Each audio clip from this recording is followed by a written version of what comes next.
آج ہم جھوٹ کے بارے میں پڑھیں گے۔ میرے خیال میں اس ٹاپک کو صدق ہونا چاہیے تھا، سچائی۔ اگر ہم سچائی کے بارے میں جان لیں تو جھوٹ خود ہی پتہ چل رہا ہے، لیکن یہ ٹاپک اور یہ موضوع اتنا اہم ہے کہ اگر ہمیں اس کی سمجھ آ جائے تو گویا پورے دین کی سمجھ آ جائے، اور اگر یہ صفت ہمارے اندر پیدا ہو جائے یعنی سچائی کی، اور ہم جھوٹ سے بچنے لگ جائیں تو تمام اعمال صالح یا نیک اعمال کی کنجی ہمارے ہاتھ میں آ جائے، کیونکہ سچائی ایسی چیز ہے کہ جو باقی نیکیوں کا راستہ ہموار کرتی ہے، اور جھوٹ ایسی چیز ہے جو نیکیوں کے دروازے بند کرتی ہے۔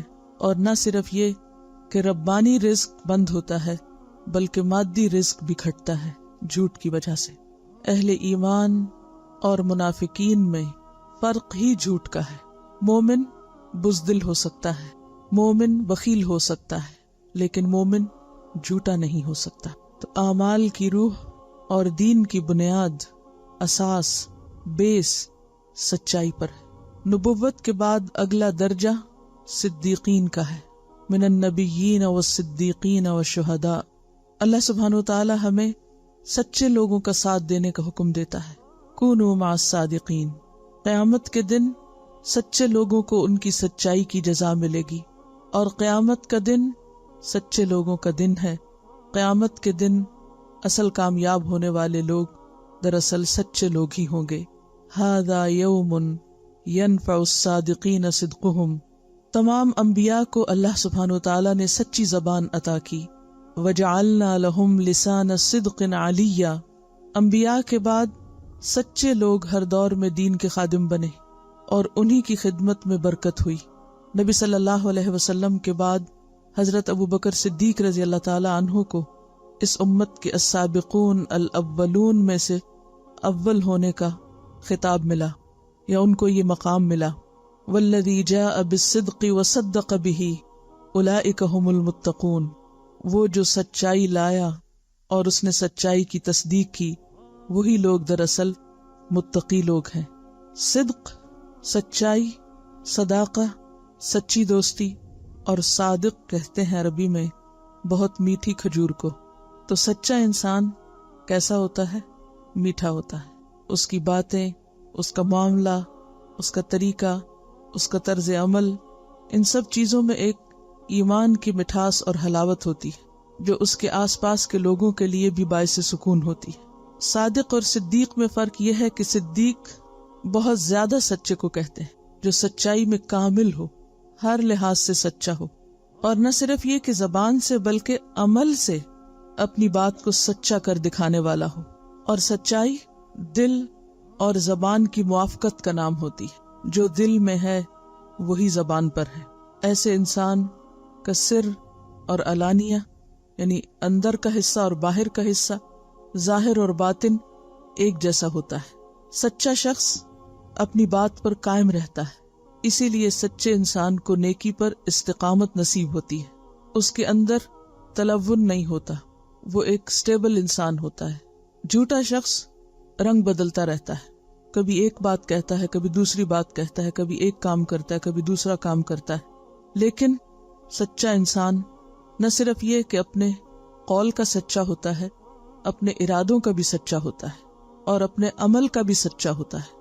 اور عمل کی سچائی کیا ہوتی ہے کہ جس چیز کو انسان اچھا سمجھے اور اچھا قرار دے اور نیکی سمجھے، پھر اس پر جم جائے۔ جیسے اس کائنات کی سب سے بڑی سچائی اللہ کی معرفت اور اللہ پر ایمان لانا ہے، تو پھر قل آمنت باللہ ثم استقم، ہر حال میں انسان اس پر جمع رہے۔ قرآن پاک میں صدق 5 طرح سے استعمال ہوا ہے: لسان الصدق، قدم الصدق، مقعد الصدق، مدخل الصدق، اور مخرج الصدق۔ یعنی صدق کو 5 طریقوں سے بیان کیا گیا ہے۔ رب ادخلنی مدخل صدق، کہ یا اللہ مجھے جہاں بھی لے جا سچائی کے ساتھ لے جا، سچائی کے مقام پہ داخل کر۔ وَأَخْرِجْنِي مخرج صدق۔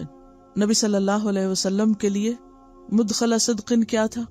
مدینہ، اور مخرج صدق کیا تھا؟ مکہ۔ اور آپ کی پہچان دور نبوت سے پہلے کیا تھی؟ دور جاہلیت میں بھی کہ آپ صادق اور امین ہیں، یعنی نبوت سے پہلے بھی آپ کی زبان سچی تھی۔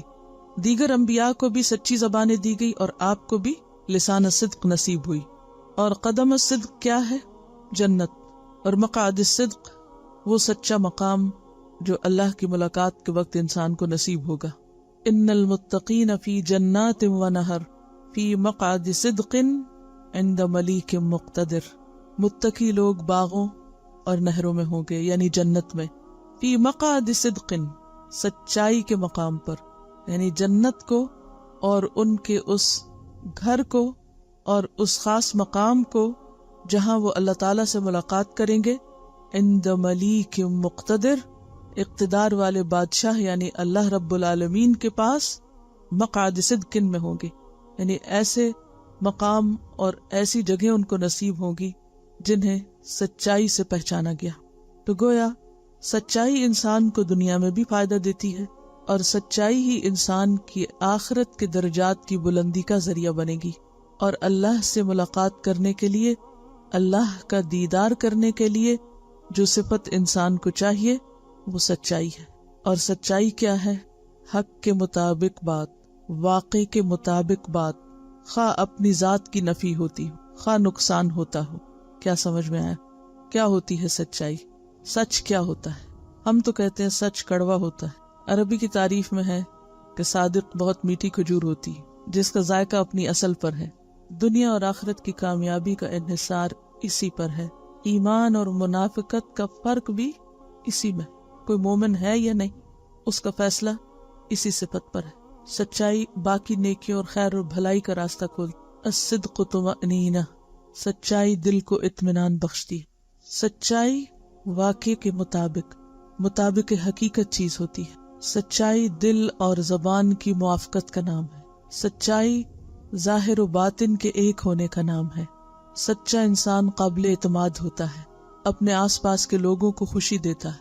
سچائی محض قول کی سچائی نہیں ہوتی، بلکہ سچائی انسان کی نیت کی سچائی بھی ہوتی ہے، ارادے کی پختگی کا نام بھی ہے، معاملات میں سچا ہونا بھی، اور اسی طرح آغاز و انتہا ہر چیز میں سچائی ضروری ہوتی. انبیاء کی صفت ہے سچائی، اور انبیاء کے بعد سب سے بڑا مقام سچے لوگوں کا ہے. اور صدیقیت کیا ہوتی ہے؟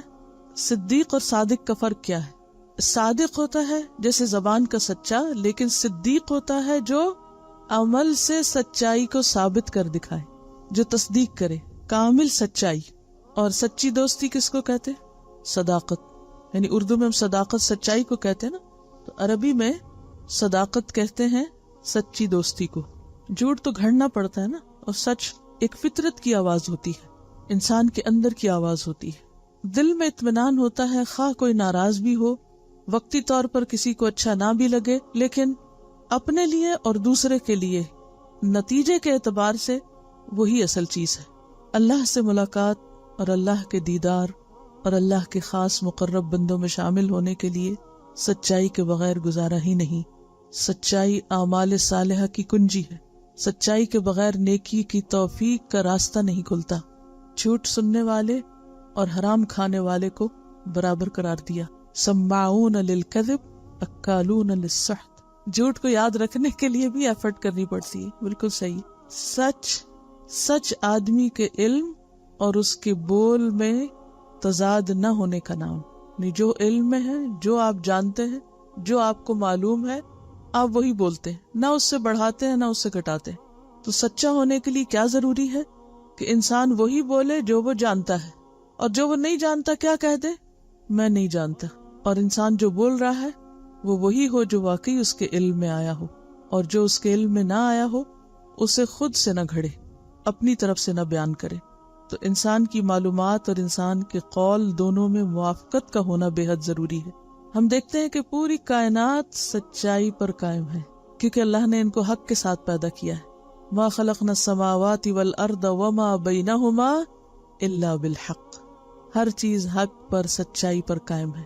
جو ہے وہی دکھائی دیتی ہے. مثلا سورج کو آپ دیکھیں، کیا دکھائی دیتا ہے؟ جو وہ ہے، کیا کرتا ہے، جو اس کا کام ہے. چاند کو دیکھیں، درخت کو دیکھیں. کبھی ایسا نہیں ہوگا کہ آپ درخت لگائیں آم کا اور نکل آئے کچھ اور. وہ وہی نکلے گا جو آپ لگائیں گے، وہ ایسا ہی ہوگا. ایک درخت کی جو خوشبو یا ایک پتے کی یا پھول کی جو ہے وہی آپ کو ملے گی، چاہے آپ 100 دفعہ اس کے پاس جائیں، وہ وہی ہوگا، وہ بدلا ہوا نہیں ہوگا، اس میں آپ کوئی تبدیلی نہیں پائیں گے۔ پہاڑوں کو آپ دیکھیں، پتھروں کو آپ دیکھیں، مختلف چیزوں کو آپ دیکھیں، اپنے ہاتھ، اپنے پاؤں، اپنے جسم کو دیکھیں، وہ جو ہیں وہی نظر آتے ہیں۔ اگر وہ تھکے ہوئے ہیں تو وہ ویسے ہی نظر آئیں گے، اگر وہ صحت مند ہیں تو وہ صحت مند ہی نظر آئیں گے، وہ پریٹینڈ نہیں کرتے۔ اسی طرح جانوروں کو بھی آپ دیکھیں، بچوں کو بھی آپ دیکھیں، تو ہر چیز جو ہے وہ سچائی پر ہے، سوائے انسان کے جس کو عقل ملی، شعور ملا، اس نے اپنی عقل کو غلط استعمال کر کے ہر چیز کو مسخ کیا، ہر چیز کو بدل دیا۔ تو آئیے اب پڑھتے ہیں کہ جھوٹ کیا چیز ہے، کیونکہ جو سچ نہیں پھر وہ کیا ہے؟ جھوٹ۔ بنیادی طور پر کذب کا معنی ہوتا ہے غلط خبر دینا۔ سچ کیا ہے؟ درست خبر دینا، چاہے وہ زبان سے ہو، چاہے وہ عمل سے ہو، چاہے وہ رویے سے ہو۔ اور جھوٹ کیا ہے؟ غلط خبر دینا۔ یہ جو لفظی معنی ہے نا، یہ آپ پکا کر لیں اپنے ذہن میں، تو باقی چیزیں سمجھنا بہت آسان ہو جائیں گی۔ جھوٹ کا معنی غلط خبر دینا، یہ جھوٹ ہوتا ہے۔ عربی میں کہتے ہیں کذبت العین، آنکھ نے جھوٹ بولا۔ آنکھ کب جھوٹ بولتی ہے انسان کی؟ جب وہ کسی چیز کو جو وہ ہوتی ہے وہ نہیں دیکھتی، اپنے امیجنیشن سے کچھ اور ہی دیکھتی، تو دھوکہ دے جاتی ہے ہمیں۔ آپ ایک چیز کو دور سے کچھ سمجھتے، جب پاس جاتے ہیں تو آپ کہتے او ہو، یہ تو میں کچھ اور ہی سمجھا تھا، یہ تو وہ نہیں۔ تو یہ جو عمل ہے وہ کیا ہے؟ دراصل جھوٹ، کہ کسی چیز کے بارے میں وہ نہ بتانا جو وہ ہے۔ خرابیاں کہاں سے شروع ہوتی؟ جھوٹ سے شروع ہوتی، کہ جو چیز جو ہے نہیں اس کو وہ مقام دیا جا رہا ہے، وہ کہا جا رہا ہے، یا بنایا جا رہا ہے، یا اس طرح پیش کیا جا رہا۔ اسی طرح کذب السیر کا معنی ہوتا ہے چلنے کی کوشش نہ کرنا۔ سیر کا کیا معنی ہوتا ہے؟ چلنا، اور کذب السیر نہ چلنا۔ تو جھوٹ ہے خبر غلط، خلاف حقیقت، خلاف واقع، علم اور زبان کا فرق، بے تحقیق بات، بیس لیس بات، منافقت کا دروازہ کھول دیتا ہے، بندے کے ایمان کو سخت نقصان دیتا ہے، اور اگر انسان باز نہ آئے تو ایمان کا مکمل خاتمہ تک کر دیتا ہے، انسان کی ہدایت کی راہ میں بہت بڑی رکاوٹ۔ قال اللہ تعالی ان اللہ لا یہدی من هو کاذب کفار۔ اللہ سبحانہ تعالیٰ فرماتے ہیں بے شک اللہ کسی ایسے شخص کو ہدایت نہیں دیتا جو جھوٹا ہو اور منکر حق ہو، ناشکرا ہو۔ گویا جھوٹے شخص کو ہدایت سے بھی محروم کر دیا جاتا ہے، اور ہدایت جیسا کہ آپ جانتے ہیں کہ ایک ہدایت توفیق ہوتی ہے اور ایک ہدایت ارشاد ہوتی ہے۔ ہدایت ارشاد تو سب کے لیے، جھوٹوں اور سچوں سب کے لیے، لیکن ہدایت توفیق کہ سیدھے رستے پہ جانے اور پھر نیکی کا کام کر لینے کی توفیق اور اس کا دروازہ کھل جانا، یہ نعمت ملتی ہے سچے لوگوں کو۔ یہ تھی آیت سورۃ الزمر 3، اور سورۃ مؤمن آیت 28 میں فرمایا ان اللہ لا یہدی من هو مسرف کذاب۔ بے شک اللہ تعالیٰ نہیں ہدایت دیتا کسی اس شخص کو جو حد سے بڑا ہوا اور سخت جھوٹا ہو، مسرف کذاب۔ تو اس سے پتہ یہ چلتا ہے کہ جھوٹ کا سب سے بڑا نقصان یہ ہوتا ہے کہ انسان ہدایت سے، صحیح راستے سے، اللہ کی گائیڈنس، رہنمائی سے، توفیق سے محروم ہو جاتا ہے، اور جس پر کوئی دروازہ ہی بند ہو جائے اس کے لیے پھر آگے خیر اور بھلائی کرنے کے مزید چانسز کیا ہو سکتے ہیں۔ اسی لیے اللہ تعالیٰ فرماتے ہیں قال اللہ تعالی یا ایھا الذین آمنوا اتقوا اللہ وکونوا مع الصادقین۔ اے لوگو جو ایمان لائے ہو، اللہ سے ڈرو اور سچوں کے ساتھ ہو جاؤ، کونوا مع الصادقین۔ کیونکہ انسان کی دوستی اسی شخص سے ہو سکتی ہے جس کو وہ اپنے مزاج اور ذوق کے مطابق پاتا ہے۔ یہ بالکل نیچرل ہے نا، آپ اپنی فطرت، مرضی اور مزاج کے خلاف دوسرے کو زیادہ دیر برداشت نہیں کر سکتے۔ تو جو شخص خود سچا ہوتا ہے اسی کو سچائی سے اٹریکشن ہوتی ہے، اور وہ خود بخود سچے لوگوں کی طرف لپک جاتا ہے۔ جیسے حضرت ابوبکر صدیق رضی اللہ تعالیٰ عنہ پوری زندگی سچائی کا ایک عملی نمونہ نظر آتے ہیں، اور ہر خیر اور بھلائی کے کام میں آگے سے آگے بڑھتے ہیں۔ کیوں؟ اس لیے کہ خود سچے ہیں، اپنے اندر سچائی رچی بسی ہوئی، اور جہاں وہ سچائی کا کوئی بھی رخ دیکھتے ہیں فوراً اس کو سب سے آگے بڑھ کر قبول کر لیتے ہیں بغیر کسی انتظار کے۔ حدیث ہے ان عبداللہ رضی اللہ عنہ عن النبی صلی اللہ علیہ وسلم قال ان الصدق يهدي الى البر وان البر يهدي الى الجنة وان الرجل لا يصدق حتى يكون صديقا وَإِنَّ الْكَذِبَ يَهْدِي إِلَى الْفُجُورِ وَإِنَّ الْفُجُورَ يَهْدِي إِلَى النَّارِ وَإِنَّ الرَّجُلَ لَيَكْذِبُ حَتَّى يُكْتَبَ عِندَ اللَّهِ كَذَّابًا رواہ البخاری۔ سیدنا عبداللہ رضی اللہ عنہ سے روایت ہے کہ نبی کریم صلی اللہ علیہ وسلم نے فرمایا، بلا شبہ سچ آدمی کو نیکی کی طرف بلاتا ہے، سچ نیکی کی طرف بلاتا ہے۔ یعنی جب انسان سچا ہوتا ہے تو خود بخود اس کے اندر نیکی کی محبت پیدا ہوتی، گویا سچ اس کو پش کر رہا ہے اور اس کو لے جا رہا ہے اور اس کو آگے بڑھا رہا ہے نیکی کے کاموں میں۔ وَإِنَّ الْبِرَّ يَهْدِي إِلَى الْجَنَّةِ اور بے شک نیکی جنت کی طرف لے جاتی ہے۔ وَإِنَّ الرَّجُلَ لَيَصْدُقُ اور بے شک آدمی سچ بولتا رہتا ہے۔ حَتَّى يَكُونَ صِدِّيقًا یہاں تک کہ وہ صدیق کا مرتبہ حاصل کر لیتا ہے، جو کہ عام انسانوں کے لیے ہائیسٹ گریڈ ہے، اللہ کے نزدیک ہائیسٹ۔ نبوت کے بعد صدیق کا مقام ہوتا ہے، اور یہ مقام کب ملتا ہے؟ جب انسان بار بار سچائی کا مظاہرہ کرتا ہے۔ اور بلا شبہ جھوٹ آدمی کو برائی کی طرف بلاتا ہے، اور برائی جہنم کی طرف لے جاتی ہے، اور آدمی جھوٹ بولتا رہتا ہے یہاں تک کہ وہ اللہ کے ہاں بہت جھوٹا لکھ لیا جاتا ہے، کذاب لکھ لیا جاتا ہے۔ اور جب کوئی شخص اللہ کے ہاں کذاب ہو جاتا ہے تو پھر یعنی اللہ کے ہاں لسٹیں بنی ہوئی ہیں لوگوں کی، رجسٹریشن ہوتی ہے وہاں بھی، کون کس گروپ میں، کون کس زمرے میں ہے، کس گروہ میں ہے۔ تو جھوٹ بولنا کوئی ایک معمولی کام نہیں، ایک کے بعد جب ایک دفعہ جھوٹ بولتا جاتا ہے انسان تو وہ بالآخر جھوٹے لوگوں کے ساتھ لکھ لیا جاتا ہے، اور قیامت کے دن پھر انہی کے ساتھ اٹھے گا۔ تو گویا بنیادی طور پر دو بڑے گروہ ہیں لوگوں کے، ایک سچے لوگوں کا اور ایک جھوٹے لوگوں کا۔ اگلی حدیث ہے، عن عقبۃ بن عامر قال قلت یا رسول اللہ من نجات قال املک علیک لسانک۔ یہ پیش جو ہے نا املکو پہ، اس کو جزم بنا لیں، املک علیک لسانک ولیسعک بیتک وابکی علی خطیئتک رواہ الترمذی۔ عن عقبۃ بن عامر، عقبہ بن عامر رضی اللہ عنہ سے روایت ہے، قال کہتے ہیں، قلت میں نے کہا، یا رسول اللہ اے اللہ کے رسول صلی اللہ علیہ وسلم، من نجات، نجات کس چیز کا نام ہے، یعنی نجات کس سے ہوتی ہے؟ قال فرمایا، املک علیک لسانک، اپنی زبان کو قابو میں رکھو۔ املک کا کیا معنی؟ مالک بنو، یعنی اپنی زبان کے مالک بنو، اور جو کسی چیز کا مالک ہوتا ہے وہ اس کو کنٹرول میں رکھتا ہے، اپنی مرضی کے مطابق استعمال کرتا ہے، یعنی زبان قابو میں رکھو۔ وَلْيَسَعْكَ بَيْتُكَ اور چاہیے کہ وسعت کرے تجھ کو تیرا گھر، یعنی تیرا گھر تجھے کافی ہو، اپنے گھر میں رہو۔ گھر ایک تو گھر ہوتا ہے جو گھر کے معنوں میں ہے، اور دوسرا معنی کیا ہے کہ اپنے حدود کے اندر اور اپنے کام سے کام رکھنا، کیونکہ جب انسان اپنے گھر میں ہوتا ہے یعنی ضرورت سے باہر نکلتا ہے، کام سے باہر نکلتا ہے، اور پھر واپس آ کے اپنے گھر میں اپنے کاموں کو لگ جاتا ہے تو بہت سے شر اور خرابیوں اور برائیوں سے بچ جاتا ہے۔ جتنا زیادہ آپ گھر سے باہر ہوں گے، جتنا زیادہ آپ لوگوں میں ہوں گے، جتنا فضول گپ شپ کریں گے، اتنا ہی زیادہ احتمال ہے اس بات کا کہ آپ کی زبان سے غلط باتیں نکلیں گی، اور خاص طور پر بے بنیاد باتیں، جھوٹی باتیں۔ تو جھوٹ سے بچنے کے لیے کیا ضروری ہے کہ انسان اپنے کام سے کام رکھے، اپنے دائرہ کار میں رہے، اپنے مقصد پر فوکس کرے، اور بیکار میں لوگوں سے انٹریکٹ نہ کرے۔ وَابْكِ عَلَىٰ خَطِیئَتِکَ اور اپنی خطاؤں پہ رو، یعنی اگر غلطی ہو جائے تو بجائے اس کے کہ اس کے اوپر تعویلیں کرو، اس کو جسٹیفائی کرو اور اسے درست قرار دو، اس کا اعتراف کر لو، اس پہ رو لو اور اللہ سے معافی مانگ لو، تو خود بھی قرار آ جائے گا اور آگے مزید نیکی کا دروازہ بھی کھل جائے گا۔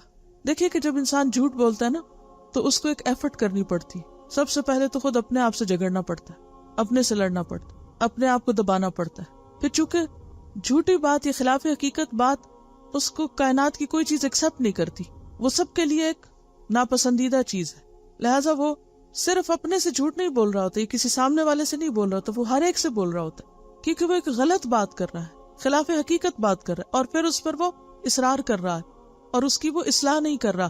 تو ایسے میں وہ سارا سٹریس اور سارا بوجھ اور سارا غم جو ہے وہ کس پہ جائے گا؟ خمیازہ کون بھگتے گا؟ نتیجہ کس پہ پڑے گا؟ اسی پہ جس نے کیا۔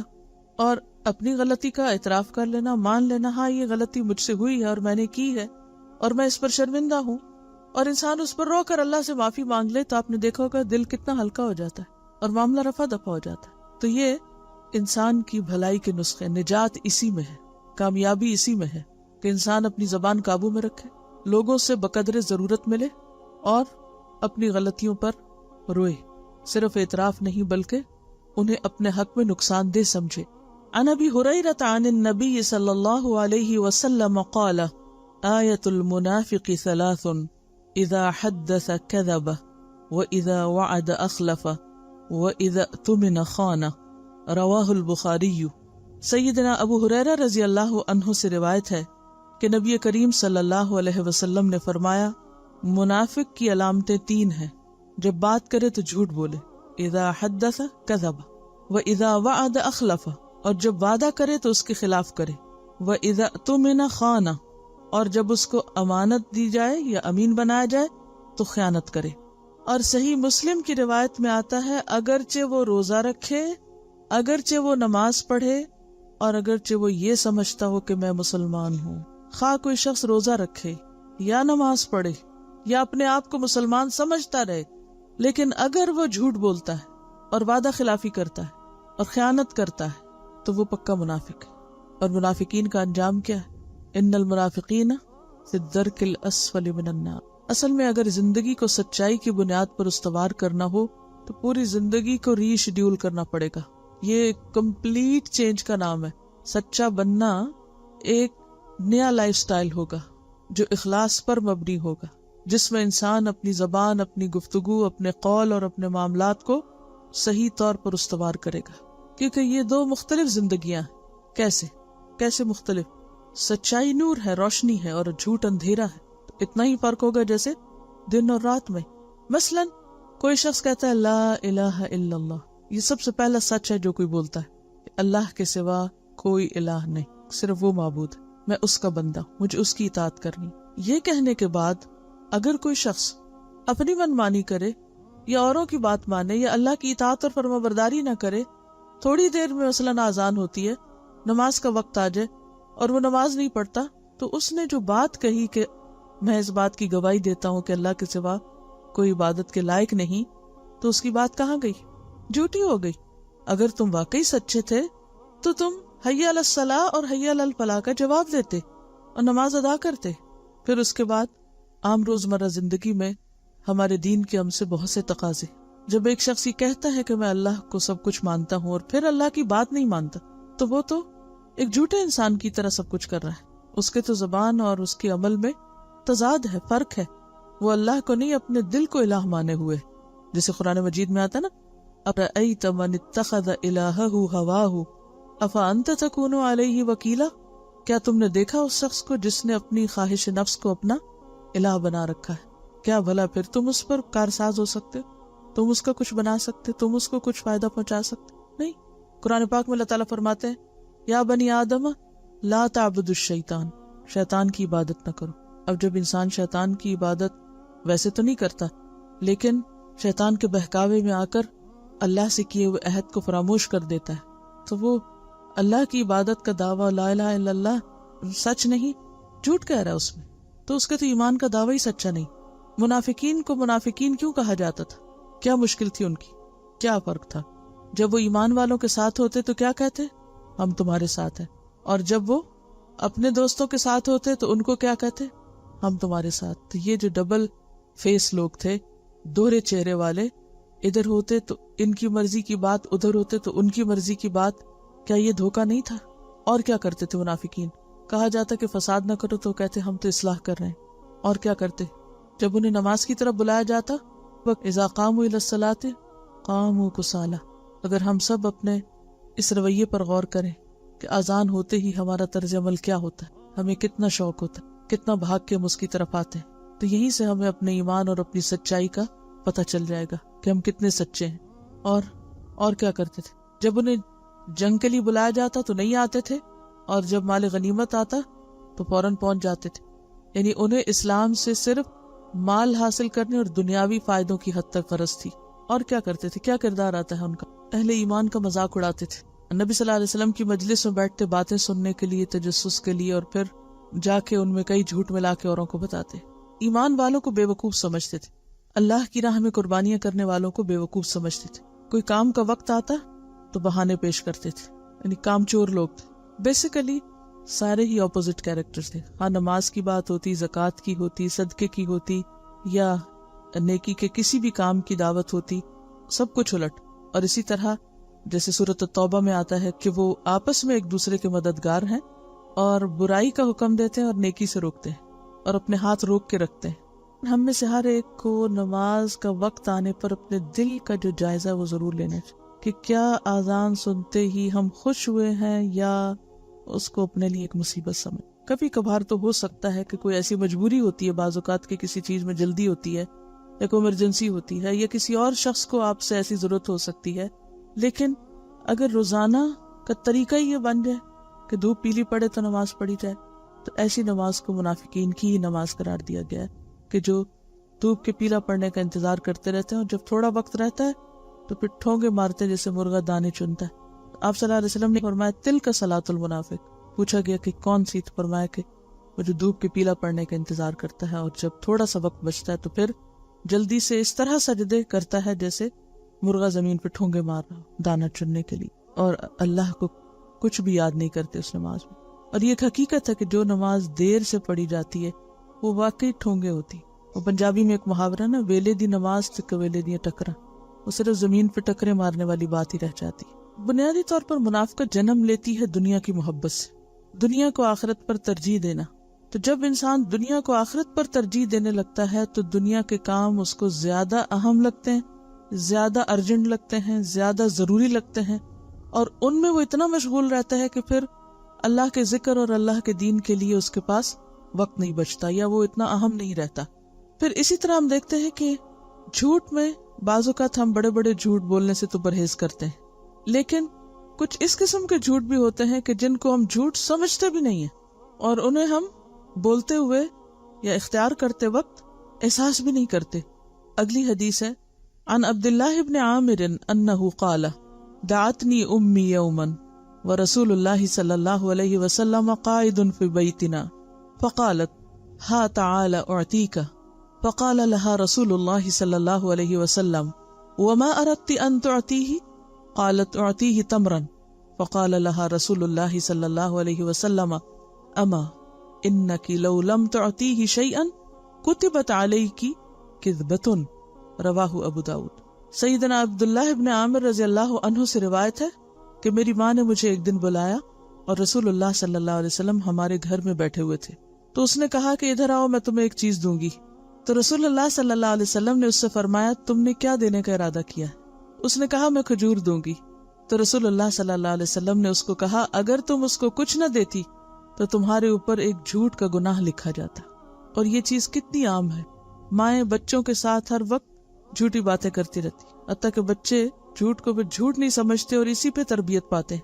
اچھا تم ایسا کر لو تو تمہیں یہ ملے گا، تم وہ کر لو تو تمہیں، یا یہ کہ جھوٹی بات کر کے ان کو ٹال دیا یا ان سے جھوٹ بلوایا، فون پہ یہ کہہ دو، فلاں سے یہ نہ کہنا یہ کہنا، یعنی ان کو جھوٹ پکا کرا کے وہ کہلوا کے بھیجا. اب ہم سمجھتے ہیں بچے معصوم ہیں ان کو کیا پتا، لیکن کیا ہوتا ہے وہ پھر جس ماحول میں تربیت پاتے ہیں وہ اس سے بھی بڑے جھوٹے بن کے نکلتے ہیں. وہ ماں باپ جنہوں نے بچوں کو دوسروں کو دھوکہ دینا سکھایا ہو وہ جب بڑے ہوتے ہیں تو ماں باپ ہی کو دھوکہ دیتے ہیں. تو بعض اوقات ہم سمجھتے ہیں کہ یہ تو بچے ہیں اور اس کو ہم بہلانا کہتے ہیں، جھوٹ بولنا کہتے بھی نہیں، جھوٹ مانتے بھی نہیں، کیونکہ جو چیز عمل سے انسان سیکھتا ہے وہ کہیں زیادہ پکی ہوتی ہے، خواہ وہ سچائی ہو یا جھوٹ ہو، بنسبت اس کے کہ جو صرف زبانی کسی لیکچر سے سیکھے.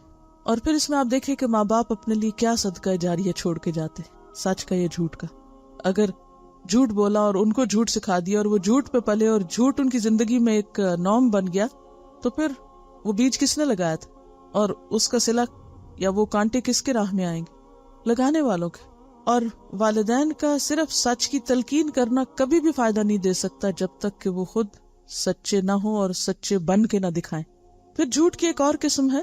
عن ابی ہریرہ عن النبی صلی اللہ علیہ وسلم قال کفى بالمرء كذبا ان يحدث بكل ما سمع رواہ مسلم.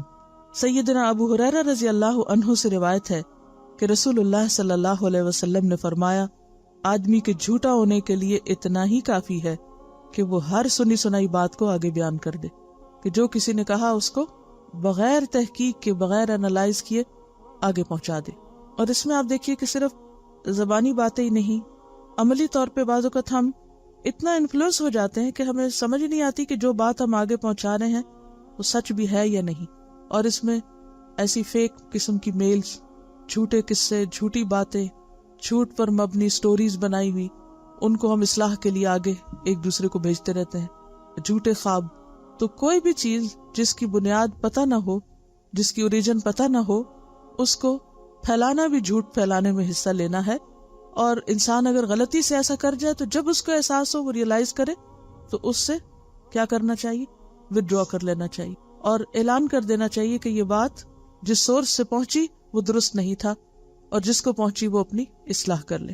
پھر اسی طرح بعض اوقات لوگوں میں لڑائی جھگڑا ہو جاتا ہے، اور اس موقع پر اگر آپ بہت سیدھی سیدھی باتیں کریں تو وہ فساد مزید پھیل سکتا ہے۔ ایسی صورت میں اجازت دی گئی کہ انسان کچھ خاموشی سے کام لے، یا بات کا کچھ حصہ جو ہے وہ آگے نہ پہنچائے تاکہ مزید فساد کی آگ نہ بھڑکے۔ عن ابن شہاب ان حمید بن عبد الرحمن اخبرہ ان امہ ام کلثوم بنت عقبۃ اخبرتہ انہا سمعت رسول اللہ صلی اللہ علیہ وسلم یقول لیس الکذاب الذی یصلح بین الناس فینمی خیرا او یقول خیرا۔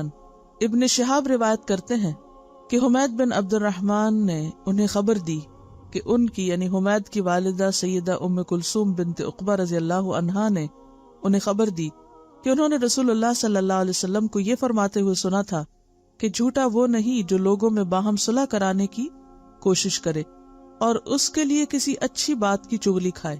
یعنی ایک شخص جو دوسرے سے ناراض ہے، ان کے درمیان صلح کرانے کے لیے ان کی بری باتیں نہیں بلکہ اچھی باتیں دوسرے تک پہنچائے۔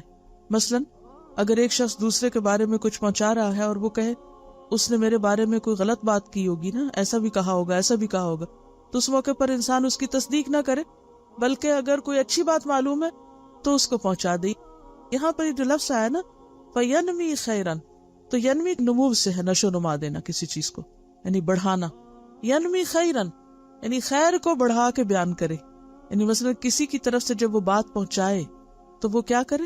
خیر کی بات کو زیادہ سٹریس کے ساتھ بتائے، بار بار بتائے، لیکن اس شخص نے جو غلط باتیں کہی ہیں ان کو چھپا جائے۔ ان سے یہ بھی اندازہ لگائیے کہ مسلمانوں کے درمیان آپس کے تعلقات کی اصلاح کتنی ضروری چیز ہے، کہ جھوٹ جو منافقت کی علامت ہے، جس کے بولنے کی اجازت نہیں، اور سچائی جو انتہائی پسندیدہ ہے، اگر سچائی سے ایسا بگاڑ آتا ہو تو ایسی سچی باتیں آگے نہ پہنچائے، اس سچائی کو وہ روک لے۔ مثلا ایک شخص دوسرے کے بارے میں بہت کچھ برا کہتا ہے اور بیچ والے کو پتا ہے، لیکن وہ آگے نہ پہنچائے تاکہ کیا نہ ہو؟ مزید لڑائی اور مزید فساد اور مزید جھگڑا۔ بلکہ اگر کوئی ایک اچھی بات پتا ہو تو اس کو اتنا زیادہ کرے، ینمی خیرن، اس خیر کو اتنا اگائے، اتنی دفعہ کہے کہ دوسرے کو اس کی خیر کا یقین آ جائے اور پھر وہ فساد ختم ہو جائے۔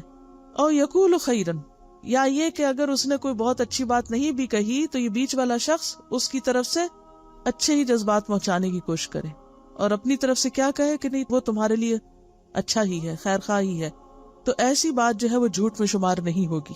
جہاں اس چیز کی تھوڑی رخصت ہے، اجازت ہے، اس اجازت کو تم کبھی بھی استعمال نہیں کریں گے۔ ینمی کا لفظی معنی ہوتا ہے، نمو کا لفظ آپ نے پڑھا ہوگا اردو میں، نمو کا مطلب ہوتا ہے بڑھانا، گرو کرنا۔ اور کس طرح؟ یعنی جب گرو ہوتی ہے نا ایک چیز، یعنی ایک بیج سے 100 پھل نکلے تو وہ ایک چیز 100 بن گئی۔ اب اگر کسی نے ایک کے بارے میں ایک اچھی بات کہی تو اس کو ایک دفعہ کہنے کے بجائے 10 دفعہ کہے تو وہ کیا ہے؟ وہ اچھی بات کو اتنی دفعہ پہنچا رہا ہے، بڑھا رہا ہے، پروموٹ کر رہا ہے کہ وہ دوسرے کا دل جو ہے وہ اس کی طرف سے صاف ہونے لگ جائے۔ اور اس کے برعکس جو اس کو پتا ہے کہ اس نے فلاں بری بات کہی ہے، دوسرا پوچھے بھی تو وہاں وہ خاموشی اختیار کرے۔ ایسی بات نہیں بنانی چاہیے پھر بھی کہ جو پھر جھوٹ ثابت ہو اور پہلے سے بھی کام خراب ہو۔ یعنی یہاں کوئی جھوٹ بولنے کی اجازت نہیں دی جا رہی۔ ینمی خیرن عربی لفظ اگر آپ دیکھیں تو وہ آپ کو خود بخود معنی بتا دے گا۔ اس کا تعلق بھی حکمت سے ہے کہ دوسرے کی خوبیاں اور بھلائیاں جو ہیں ان کو خوب پروموٹ کیا جائے، اور جو وہ غلط باتیں کر رہا ہے جس سے فساد ہو سکتا ہے ان کو دبا دیا جائے۔ عن ابي الحوراء السعدي قال قلت للحسن بن علي ما حفظت من رسول الله صلى الله عليه وسلم قال حفظت من رسول الله صلى الله عليه وسلم دع ما يريبك الى ما لا يريبك فان الصدق طمأنينة وان الكذب ريبة رواہ الترمذی۔ سیدنا ابو الحوراء السعدی سے روایت ہے کہ میں نے سیدنا حسن بن علی رضی اللہ عنہ سے پوچھا کہ آپ کو رسول اللہ صلی اللہ علیہ وسلم سے کیا یاد ہے؟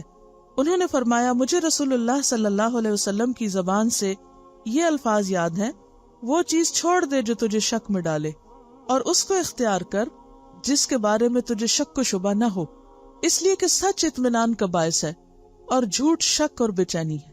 تو اس سے کیا پتہ چلتا ہے کہ جھوٹ وہ چیز ہے، یہ جھوٹی بات وہ ہے کہ جس کے کرنے کے بعد انسان کے دل میں ایک خلش اور ایک بے چینی اور ایک انکمفرٹیبل سی فیلنگ پیدا ہو جائے۔ تو انسان زیادہ باتیں نہیں کرے، اتنی کرے جتنی وہ ہے، اور پھر خاص طور پر جہاں شک پڑ جائے وہاں بات کو یقینی انداز میں نہ کرے۔ شک والی بات کو شک والے انداز میں کہنا اور ہے، مثلاً آپ یہ کہہ سکتے مجھے صحیح سے یاد نہیں لیکن کچھ مفہوم ایسا ہی بنتا ہے، کچھ مجھے یوں ہی یاد پڑتا ہے جیسے بات ایسے تھی، وہ ایک سیف سائیڈ ہو جاتی تاکہ سننے والا بھی اس کو پکی بات نہ سمجھے، اور اگر وہ آگے اس کو کہیں کوٹ کرے تو وہ بھی یقینی بات کے طور پر روایت نہ کرے بلکہ اسی ٹون میں، اسی انداز میں اور اسی درجے کے طور پہ کرے۔ کیونکہ بعض اوقات ایک شخص کوئی ایک بات کہتا ہے اور وہ کانفیڈنٹ نہیں ہوتا، یہ اس کو یقین نہیں ہوتا، اگلا شخص ایک دو بات اور کر کے اس کو بڑھا چڑھا کے بیان کرتا ہے اور وہ کیا بن جاتا ہے، بات کچھ ہوتی ہے اور وہ کچھ سے کچھ شکل اختیار کر لیتی۔ جھوٹ کی ایک قسم یہ بھی ہوتی ہے کہ انسان دوسروں کو ہنسانے کے لیے جھوٹی باتیں کرتا ہے، اس کی بھی ممانعت ہے۔ عن بہز بن حکیم قال حدثني ابی عن ابیہ قال سمعت رسول اللہ صلی اللہ علیہ وسلم یقول ویل للذی یحدث فیکذب لیضحک بہ القوم ویل لہ ویل لہ۔ سیدنا بہز بن حکیم اپنے والد سے اور وہ اپنے والد سے روایت کرتے ہیں کہ میں نے رسول اللہ صلی اللہ علیہ وسلم سے سنا، آپ صلی اللہ علیہ وسلم نے فرمایا ہلاکت ہے اس شخص کے لیے جو لوگوں کو ہنسانے کے لیے جھوٹ بولے، ہلاکت ہے اس کے لیے، ہلاکت ہے اس کے لیے۔ 3 دفعہ آپ نے اس کو بد دعا دی کہ ایسا شخص ہلاک ہو، نقصان اٹھائے جو محض دوسروں کو ہنسانے کے لیے، خوش کرنے کے لیے جھوٹی باتیں کھڑے، کیونکہ اس سے بھی انسان کا اعتبار جاتا رہتا ہے۔ اصل میں جھوٹ کی ممانعت اس لیے بھی ہے کہ جھوٹ انسان کی اوور آل پرسنالٹی کو بھی نقصان دیتا ہے۔ اور پھر بخاری اور مسلم کی حدیث ہے، رسول اللہ صلی اللہ علیہ وسلم نے فرمایا جھوٹ بولنے سے رزق گھٹ جاتا ہے، جھوٹ بولنے سے رزق میں کمی ہو جاتی ہے۔ یعنی جھوٹ جہاں ایمان کا نقصان ہے وہاں مال کا نقصان بھی ہے۔ مثلاً کیسے؟ جھوٹ سے مال کا نقصان کیسے؟ رزق میں کمی کیسے؟ رزق گھٹ جاتا ہے، یعنی تھا گھٹ گیا۔ کیسے گھٹتا ہے؟ ایمانداری سے کام نہ کرنے کی وجہ سے جاب چھوٹ جائے۔ اگر کوئی مثلاً تجارت کرتا ہے اور اس میں وہ جھوٹ بولتا ہے تو اس سے دوسرے کا جس سے وہ لین دین کر رہا ہے اس کا ٹرسٹ جاتا ہے اور وہ آئندہ وہاں سے سودا لینے کی بجائے کہیں اور چلا جائے گا۔ بعض اوقات ایسا بھی ہوتا ہے کہ ہمارے پاس اللہ کا دیا بہت کچھ ہوتا ہے اور ہم ناشکری کی وجہ سے کیا کہتے رہتے ہیں، کچھ نہیں ہے ہی نہیں، مشکل گزارا ہے، یا کچھ لوگوں کو نہ دینے کے لیے ہم ان کو ایگزیجریٹ کرتے رہتے ہیں، حالات بڑے تنگ ہیں، اور پھر وہ واقعی تنگ ہو جاتے ہیں۔ کیونکہ جب انسان جھوٹ بولتا ہے تو وہ جھوٹ ایک نفسیاتی مرض کے طور پر انسان کو بیماریوں میں بھی مبتلا کر دیتا ہے، اور پھر اس کی وجہ سے بھی انسان اس طرح فائدہ نہیں اٹھا سکتا چیزوں سے جیسے سچے انسان کو ہوتا ہے۔ بعض اوقات فقیر اور بیگرز لوگ جو ہیں وہ مسلسل جھوٹ بولے چلے جاتے ہیں کہ ہم فقیر ہیں، ہم بھوکے ہیں، ہمارے پاس کچھ نہیں، اور ان کے پاس اگر بہت کچھ بھی ہو تو وہ اس سے فائدہ اٹھا ہی نہیں سکتے کیونکہ ان کو فقیر بن کے رہنا پڑتا ہے۔ اور ان کے پاس اگر ملینز بھی ہوں تو کس کام کے اگر وہ پھٹے ہوئے کپڑے پہنے ہوئے ہیں یا بھوکے نظر آ رہے ہیں یا ان کا حال حلیہ بگڑا ہوا ہے، تو اس رزق کا کیا فائدہ جو جھوٹ کی بنیاد پر انہوں نے اکٹھا کیا اور پھر جھوٹ کی بنیاد پر اس سے فائدہ بھی کچھ نہ اٹھا سکے۔ یعنی رزق جو ہے وہ مادی بھی ہوتا ہے اور رزق جو ہے وہ روحانی بھی ہوتا ہے، اور علم بھی رزق ہے، اور خیر اور بھلائی کے اور مواقع جو ہیں وہ بھی رزق ہے۔ تو جب انسان جھوٹ بولتا ہے اور اس کا کوئی اعتبار نہیں ہوتا، وہ ٹرسٹ وردی نہیں ہوتا، تو ایک وقت آتا ہے کہ لوگ اس پر اعتماد نہیں کرتے، اور پھر وہ جو خیر اور بھلائی کا معاملہ اس سے کیا جا سکتا تھا، اس سے وہ محروم ہو جاتا ہے۔ دیکھیے سوال یہ پیدا ہوتا ہے کہ انسان کو جھوٹ بولنے کی ضرورت کب پیش آتی ہے، جھوٹ بولنے کے پیچھے کیا نفسیات ہوتی ہے۔ اگر غور کریں تو آپ کو کبر ملے گا، تکبر۔ کیسے؟ انسان کیوں جھوٹ بولتا ہے بعض اوقات کہ اگر وہ سچ بولے گا تو اس کی بے عزتی ہو جائے گی، ناک کٹ جائے گی، شرمندگی ہوگی، اس کو بدنامی ہوگی۔ یہی اسباب ہوتے ہیں نا عام طور، یا یہ کہ جو وہ ہوتا نہیں وہ بن کے دکھانا چاہتا ہے، اس کے پیچھے بھی کیا نفسیات ہوتی، بڑا بننا چاہتا ہے نا۔ مثلا ایک شخص فقیر ہے، کچھ نہیں اس کے پاس، لیکن وہ ایسے لباس پہنتا ہے کہ لوگوں کو کیا دھوکہ دیتا ہے کہ میرے پاس بہت کچھ ہے۔ پھر اسی طرح جیسے آپ صلی اللہ علیہ وسلم کا نکاح ہوا تھا تو اس موقع پر آپ صلی اللہ علیہ وسلم نے ان کو دودھ پیش کیا اور ان کا کہ مجھے طلب نہیں، اور یہ نہیں کہ انہوں نے جھوٹ ہی بولا ہوگا، کیونکہ شادی کا دن ایسا دن ہوتا ہے کہ جب انسان کو بھوک ہو بھی تو واقعی ایک عجیب ایموشنل سٹیٹ ہوتی ہے کہ طلب نہیں بھی ہوتی، یعنی کہ کچھ کیفیات ایسی ہوتی ہیں کہ جب انسان کا کھانے پینے کو دل نہیں چاہتا اس کا، تو ہو سکتا ہے کہ انہوں نے اس کے، ہم یہ نہیں کہتے کہ انہوں نے نعوذ باللہ کو غلط بیانی ہی کی ہوگی، لیکن اس موقع پر آپ نے مزید اصلاح ضرور کی، کیونکہ آپ کی تعلیم کا طریقہ کیا ہوتا تھا کہ حسب ضرورت حسب حالت آپ ساتھ ساتھ بتاتے جاتے تھے۔ تو آپ نے کیا فرمایا کہ بھوک اور جھوٹ کو جمع نہ کرو، کہ جھوٹا تکلف جو ہے وہ بھی درست نہیں۔ تو انسان وہ نظر بھی نہ آئے کہ جو وہ ہے نہیں، نہ زیادہ امیر اور نہ فقیر، یعنی جہاں یہ منع ہے کہ اپنی حیثیت سے کہیں بڑھ کے نظر آئے، وہاں یہ بھی منع ہے کہ اپنی حیثیت سے اتنا کم نظر آئے کہ دوسرا شخص اس کے بارے میں پھر دھوکہ کھا جائے۔ یعنی ایک نیچرل انداز میں رہنا چاہیے، جو آپ ہیں وہی آپ نظر آئیں، خواہ وہ علم کا معاملہ ہو، خواہ وہ مال کا معاملہ ہو، خواہ وہ کسی بھی کام کا معاملہ ہو۔ یعنی کام کے معاملے میں کیا ہے کہ مثلا اگر آپ کوئی کام چھوٹا موٹا کر رہے ہیں اور آپ ظاہر کریں کہ آپ بہت کچھ کر رہے ہیں، تو یہ بھی ایک طرح سے جھوٹ ہو جاتا ہے، اور یہ خود نمائی میں۔ اس کا علاج کیا ہو سکتا ہے؟ کس طرح انسان اس سے باہر نکلے؟ جھوٹ کیوں بولا جاتا ہے؟ خود کو بڑا منوانے کے لیے۔ یعنی عموماً جھوٹ کی وجہ کیا ہے؟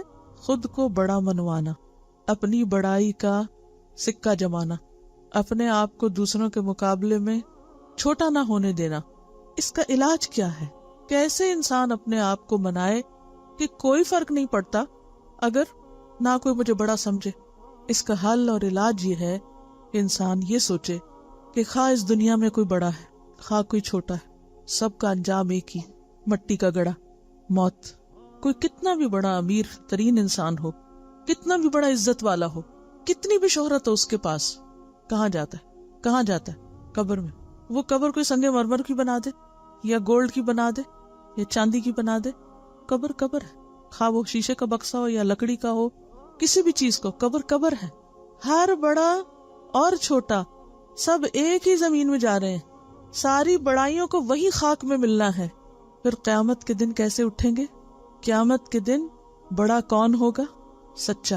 ھذا یوم ینفع الصادقین صدقہم، آج کا دن سچے لوگوں کو ان کا سچ کام آئے گا، سچوں کی سچائی ان کو فائدہ دے گی۔ تو سچا ہونا الٹیمیٹلی فائدہ مند ہے۔ یہ صرف چند دن کی بڑائی ہے، چند دن کا نام ہے، چند دن کی شہرت ہے، چند دن کا روب ہے، چند دن کی عزت ہے۔ ان سب چیزوں کو ایک ہی گڑھے میں جا کے ملنا ہے، اور پھر دوبارہ جب سب اٹھیں گے اصلی حالت میں اٹھیں گے۔ کوئی بن کے اٹھ سکتا ہے وہاں سے؟ کوئی اٹھ سکتا ہے وہاں سے اس حال میں کہ وہ اپنے آپ کو بڑی چیز ثابت کرے؟ وہاں نہیں۔ اللہ کے ہاں فیصلہ سچائی کی بنیاد پر ہوگا۔ پھر اس جھوٹ کا کیا فائدہ، یا جھوٹی شہرت اور عزت کا جو صرف چند دن کے لیے ہو اور جس کا انجام اتنا وحشتناک ہو۔ تو بہرحال جھوٹ جو ہے وہ نقصان دہ ہے، خواہ اللہ پر باندھا جائے جیسے شرک ہے، یا اللہ کے بارے میں جھوٹی بات بتانا جو اللہ نے نہیں فرمائی، خواہ وہ نبی صلی اللہ علیہ وسلم کے بارے میں کہا جائے، کوئی جھوٹی حدیث گھڑ کے سنائی جائے، خواہ وہ جھوٹا خواب ہو، کیونکہ بدترین جھوٹ کی ایک قسم کیا ہے کہ انسان اپنی آنکھوں کو وہ دکھائے جو اس نے دیکھا ہی نہیں، یعنی جھوٹے خواب بیان کرنا۔ اچھا، اس کے پیچھے بھی کیا نفسیات ہوتی جھوٹے خواب بیان کرنے کے پیچھے؟ یا چھوٹا موٹا خواب ہوتا ہے اس کو اتنا بڑھا کے پتہ نہیں کیا سے کیا بنا دیا جاتا ہے، کیا چیز ہوتی ہے؟ تاکہ ہماری امپورٹنس بنے، لوگوں کے دل میں ہمارا روب قائم ہو، لوگوں کے دل میں ہماری نیکی اور تقوی اور معلوم نہیں کیا کیا۔ اصل وہی پیچھے چھپا ہوا دکھاوا اور بڑائی کی اور بڑا بننے کی خواہش۔ نبی صلی اللہ علیہ وسلم نے فرمایا سب سے بڑا جھوٹ یہ ہے کہ آدمی اپنی آنکھوں کو وہ دکھائے جو انہوں نے دیکھا ہی نہیں۔ پھر اسی طرح بدگمانی بہت بڑا جھوٹ ہے، نبی صلی اللہ علیہ وسلم نے فرمایا ایاکم والظن فإن الظن اکذب الحدیث، بدگمانی سے بچو، یعنی دوسرے کے بارے میں بغیر تحقیق کے جھوٹی بات سوچنے سے، کیونکہ بدگمانی سب سے بڑی جھوٹی بات ہے۔ یعنی آپ کسی کے بارے میں وہ سوچ رہے ہیں جو اس کے وہم و گمان میں بھی نہیں، جو اس کے خیال میں بھی نہیں۔ پھر اسی طرح عدالتوں میں جھوٹ، جھوٹی گواہیاں۔ آپ صلی اللہ علیہ وسلم نے فرمایا جھوٹی گواہی اللہ کے ساتھ شرک کے برابر ہے۔ کیا میں تمہیں سب سے بڑا گناہ نہ بتاؤں؟ صحابہ نے عرض کیا ہاں اللہ کے رسول صلی اللہ علیہ وسلم۔ فرمایا اللہ کے ساتھ شرک اور والدین کی نافرمانی۔ آپ نے ٹیک لگائی ہوئی تھی تو بیٹھ گئے اور کہا کہ جھوٹی گواہی یا جھوٹی بات، اور آپ برابر کہتے رہے یہاں تک کہ ہم نے کہا کہ کاش آپ خاموش ہو جائیں۔ پھر اسی طرح مبالغہ آرائی، یہ بھی جھوٹ کی ایک قسم ہے۔ رسول اللہ صلی اللہ علیہ وسلم نے فرمایا میری تعریف میں مبالغے سے کام نہ لو، ایگزیجریشن نہ کرو، جس طرح عیسائیوں نے ابن مریم کی تعریف میں مبالغہ کیا۔ پس میں تو صرف اللہ کا ایک بندہ ہوں، پس تم مجھے اس کا بندہ اور اس کا رسول کہو۔ نہ اپنی جھوٹی شہرت بنانے کے لیے جھوٹ بولنا چاہیے، اور نہ کسی کو بڑھانے چڑھانے کے لیے مبالغہ آرائی کرنا چاہیے، یا کسی کے بارے میں ایسے جذبات کا اظہار کرنا جو آپ کے دل کے جذبات نہیں۔ مثلا آپ کسی سے کہیں کہ میں تو آپ کی بے حد عزت کرتی ہوں اور دل میں خاک برابر عزت نہ ہو، کسی سے کہے کہ میں آپ سے بے حد محبت کرتی ہوں اور دل میں کوئی محبت نہ ہو، تو انسان دوسرے کو جھوٹی باتیں کر کے اپنے سے راضی کرنے کی کوشش نہ کرے۔ جو دل میں ہے وہی زبان پر ہو، اور ہر ایک کی سچائی اس کے عمل سے ظاہر ہو جاتی۔ کون کس سے کتنی محبت کرتا ہے، کون کس کی کتنی عزت کرتا ہے، کون کس کے بارے میں کیا سوچتا ہے، صرف زبان کی باتیں کافی نہیں ہوا کرتی۔ پھر اسی طرح جھوٹی قسمیں کھانا، قیامت کے دن اللہ تعالیٰ ایسے لوگوں کی طرف دیکھے گا بھی نہیں، انہیں پاک بھی نہیں کرے گا جو جھوٹی قسم کھاتے۔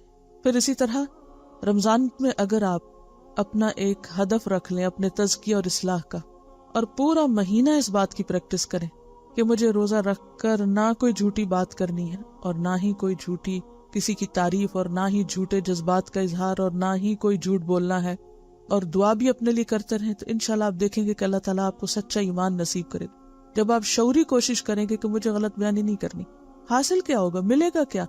ملنا تو وہی ہے جو اللہ چاہے گا، بلکہ الٹا جھوٹ بول کے تو رزق گھٹے گا، کسی کی محبت میں کمی ہو جائے گی، یعنی کہ جو ہمیں نیکی یا توفیق یا کوئی خیر بھلائی ملنی ہے وہ بھی نہیں ملے گی اگر جھوٹ سے کام لیا۔ اور خاص طور پر روزے کو جو نقصان دینے والی چیز ہے وہ کیا ہے؟ جھوٹ۔ نبی صلی اللہ علیہ وسلم نے فرمایا، بخاری کی روایت ہے، جو آدمی جھوٹ اور اس پر عمل کو نہ چھوڑے، من لم یدع قول الزور والعمل به فلیس للہ حاجۃ ان یدع طعامہ وشرابہ۔ تو یہ آپ کا اگلا ٹارگٹ ہے۔ کیا ہے حدیث کا مطلب؟ من لم یدع قول الزور، جس نے جھوٹی بات نہ چھوڑی، والعمل به، اور اس پر عمل کرنا، فلیس للہ حاجۃ، اللہ کو کوئی حاجت نہیں، فی ان یدع طعامہ وشرابہ، کہ کوئی شخص اپنا کھانا پینا چھوڑ دے۔ تو روزہ محض بھوکے پیاسے رہنے کا نام نہیں، بلکہ اس میں اہم ترین چیز کیا ہے کہ انسان سچا ہو۔ تو سچ جو ہے نیکی کا دروازہ ہے اور نیکی کی طرف لے جاتا ہے، لہٰذا ہمیں سچا بننا ہے اپنی نیت میں، جو ہم ارادے کریں، اپنے خیالات میں، سوچ میں، اپنے رویے میں، گفتگو میں، معاملات میں، اور اسی طرح پرہیز کریں کس سے؟ جھوٹ سے، جھوٹے رویوں سے، جھوٹی شہرت سے، جھوٹی تعریفوں سے، جھوٹے مذاق سے، جھوٹے خواب بیان کرنے سے۔ کہا جاتا ہے کہ من طلب اللہ بالصدق اعطاہ مراءۃ یبصر فیہا الحق والباطل، جو شخص اللہ سے سچائی مانگتا ہے، طلب کرتا ہے کہ اللہ اس کو سچا بنا دے اور اس کی زندگی سچ ہو جائے، تو اللہ اس کو ایک ایسا آئینہ دیتا ہے، یا ایک ایسا معیار یا کرائیٹیریا دیتا ہے کہ جس سے وہ حق اور باطل کو دیکھنے لگتا ہے، یعنی اللہ اس کو صاحب بصیرت بنا دیتا ہے، اللہ اس کو حکمت عطا کرتا ہے۔ اور سچائی سے کیا چیز روکتی ہے انسان کو؟ یہ ڈر کہ پتہ نہیں پھر کیا ہو جائے گا، وہ چھٹ جائے گا، یہ نقصان ہو جائے گا، وہ مجھ سے محبت نہیں کرے گا، وہ مجھے کچھ دے گا نہیں، میں اس سے محروم ہو جاؤں، اس سے۔ یہ سب شیطان کے خوف ہے۔ جب انسان سچ بولتا ہے تو شیطان ڈراتا ہے کس سے؟ نقصان سے، لیکن سچ فائدہ ہی دیتا ہے۔ اور جھوٹ بولنا بظاہر انسان کو لگتا ہے کہ شاید فائدہ دے، لیکن حقیقت یہ ہے کہ جھوٹ انسان کو لازمی طور پر، یقینی طور پر نقصان ہی دیتا ہے۔